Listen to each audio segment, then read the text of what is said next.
From JBS Studios in Greater New York, this is the JBS News Update with Teisha Bader.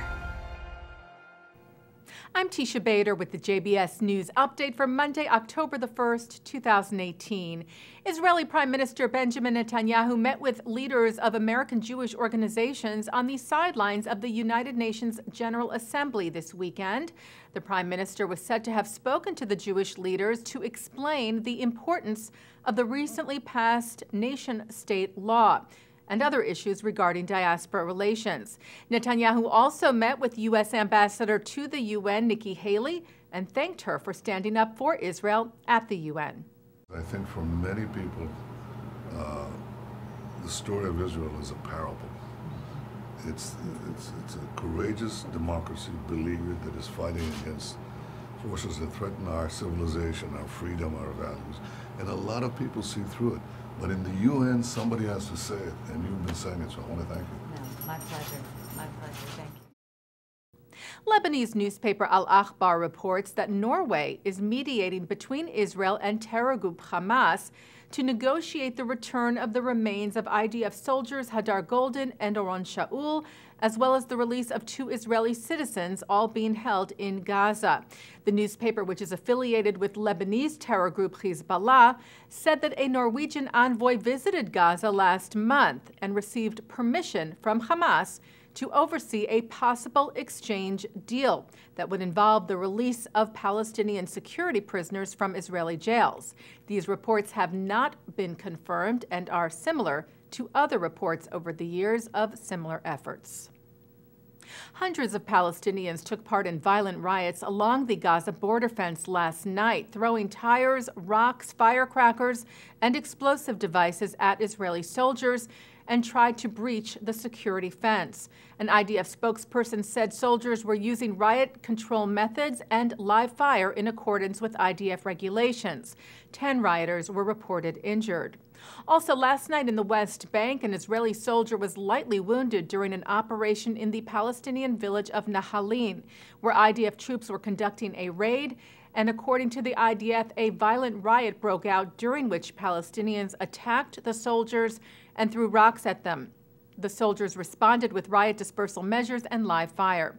The Israeli soldier was lightly injured, treated at the scene, and then taken to the hospital.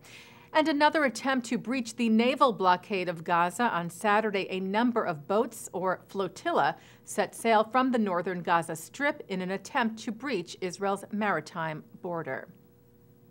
Reuters reports that the Palestinians filed a lawsuit on Friday with the United Nations International Court of Justice, asking it to order the U.S. to move its embassy out of Jerusalem. The U.S. Embassy was officially moved from Tel Aviv and opened in Jerusalem on May the 14th of this year. Well, beloved French singer and actor Charles Aznavour has died.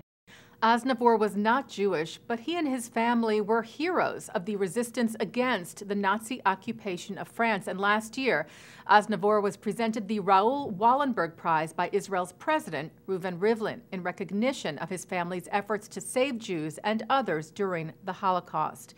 The International Raoul Wallenberg Foundation called the legendary singer a great artist today and human being.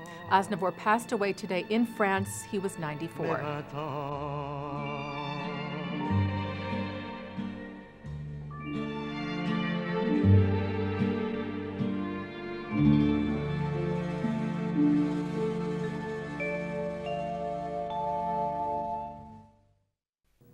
A synagogue in Raleigh, North Carolina was targeted over the weekend with hateful and threatening letters.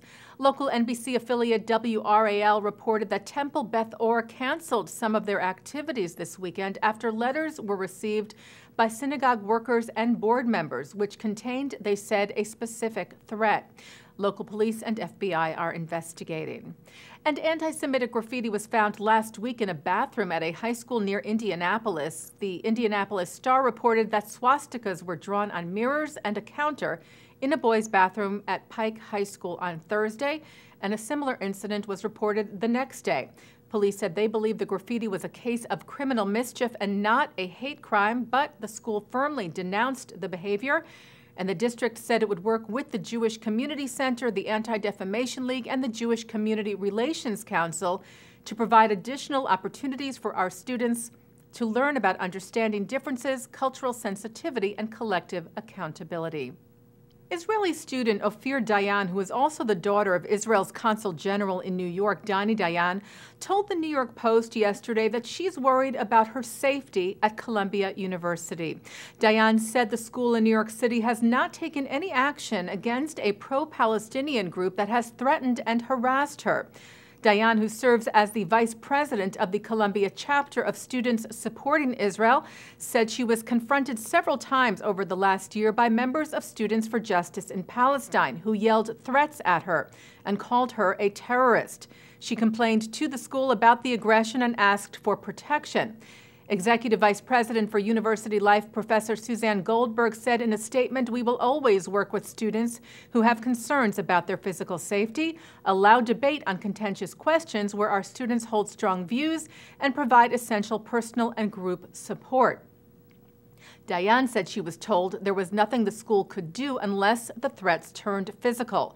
She told the Post this inaction would not stop her from standing up for Israel, saying you can't make a difference if you hide who you are. And as the Jewish world marks Simchat Torah, we will air holiday services here on JBS coming up next at 6 o'clock from Central Synagogue in New York City, and then tonight at 10 o'clock and tomorrow morning at 9:30.